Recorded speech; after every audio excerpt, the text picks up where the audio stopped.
You can choose whether to chat with the patient in free form or use predefined templates of questions and answers by toggling this button. For example, when I toggled it just now, it activated the interactive mode.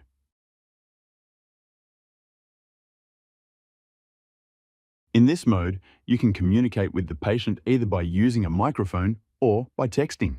You have 5 steps, each one tailored towards specific purpose: history taking, physical examination, lab tests, radiographs, and finally diagnosis.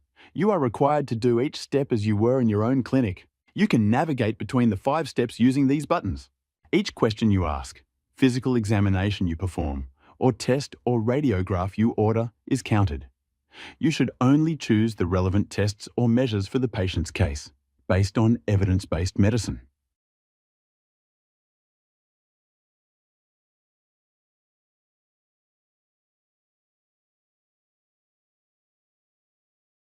Here, you should select the diagnosis you believe the patient has, along with the treatment plan and your recommendations.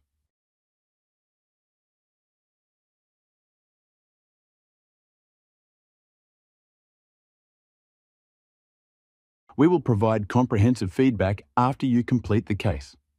This will include an assessment of the accuracy of your diagnosis and treatment plan, as well as a detailed evaluation of each step, explaining why it was important or, if not, why it was unnecessary but was still performed.